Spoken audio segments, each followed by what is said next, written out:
Hello and welcome to your quick help clarinet video. We're going to go over how to put the clarinet together. We're going to go over how to make this, how to form the embouchure, how to make our first sounds on the clarinet, as well as our first 5 notes. Okay, so when we open our clarinet case, it should be on the floor, not like this, but for the purpose of this video, so we can see what we're doing, it's going to be like this.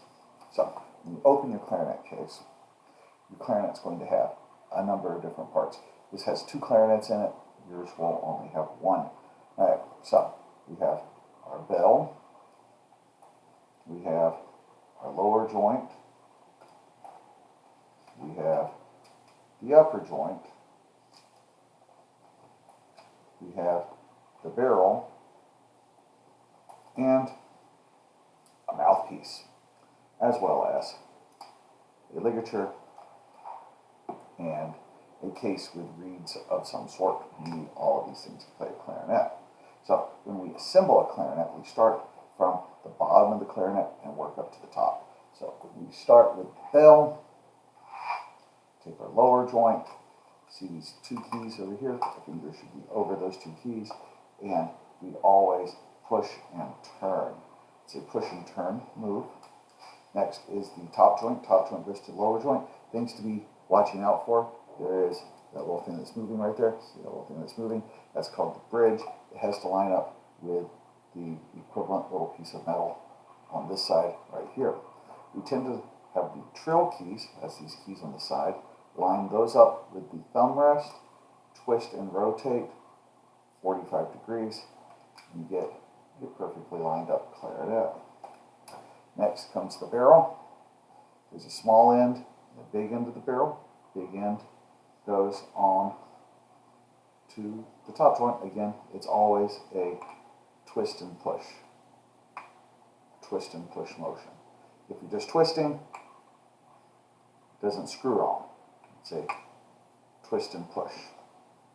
Lastly, comes our mouthpiece. It's again, twist and push. We don't want to line up the hole here with the register key right here, more or less. So it's a kind of a straight line, like that. Good deal. Next, put your reed in your mouth.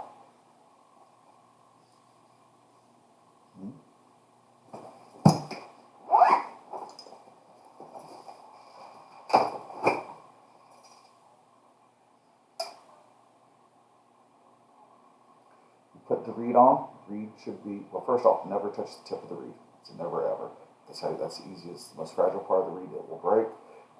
There's a flat side of the reed and a curved side of the reed.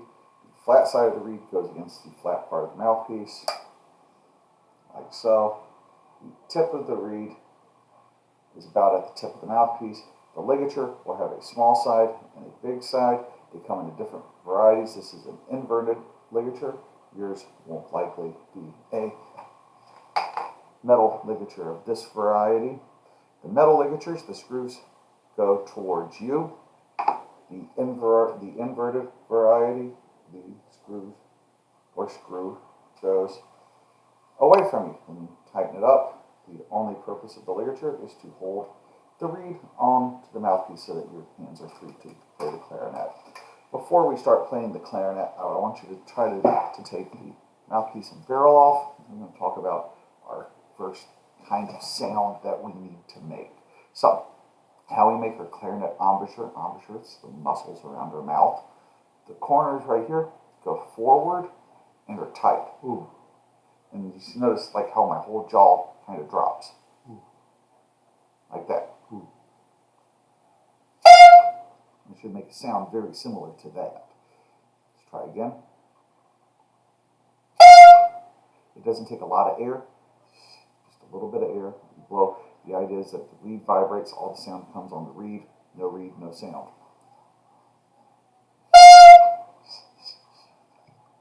Okay, so how we hold a clarinet. So this is my right hand, this is my left hand. The right hand always goes at the bottom of the clarinet. It goes on our thumb rest right here. The thumb is always pushing up. The thumb pushes up.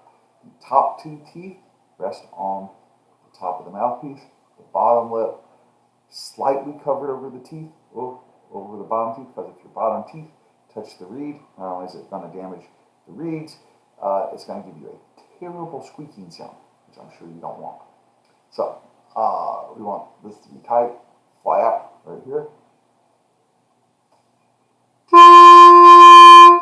And that's our first note. That's number 1 from the Essential Elements book. That's a G, open G, throat G.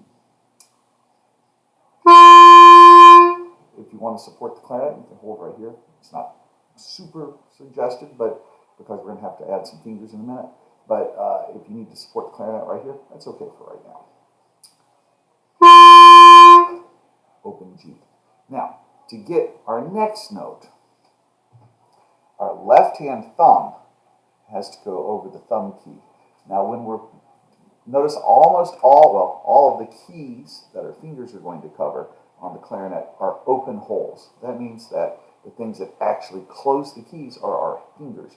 And we want to use the fingerprint part of our finger, this part right there. That part of our finger is what's going to cover all of the keys. So our thumb covers right here. Again, right hand thumb here. So our left hand thumb on the thumb key on the back, on the top joint.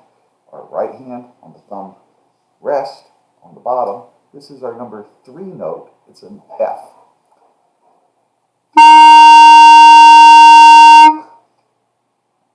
Try that, yep. As we move down, our first finger, our index finger, will go on the first open hole. Don't worry about the 2 keys up here. That's an A key and a G sharp key. We're going to worry about those much later. So, but right now we're just going to put key fingers on holes. So, this first hole up here, this is when you have the thumb on the back and the first key pressed down. This is an E. It is note number 5 from the Essential Elements book.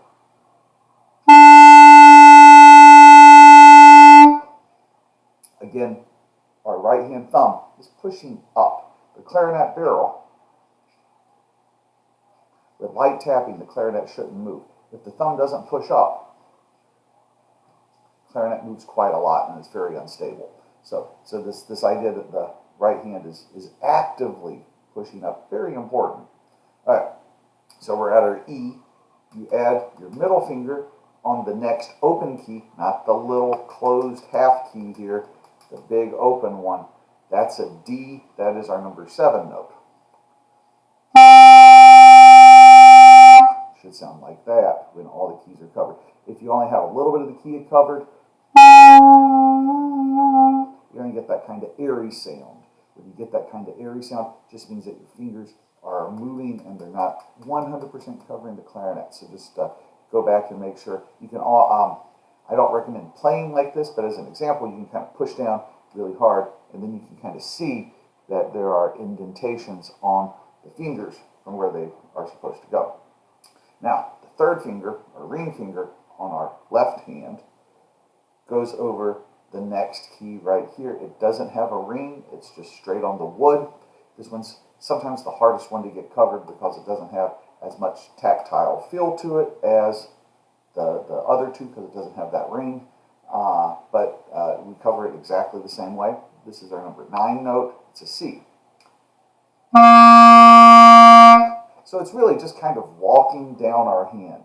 Thumb, first finger, second finger, third finger. And I would practice doing that. Open.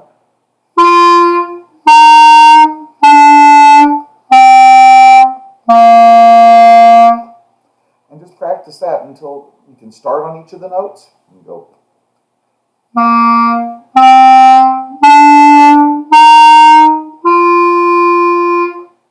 Or start each note individually.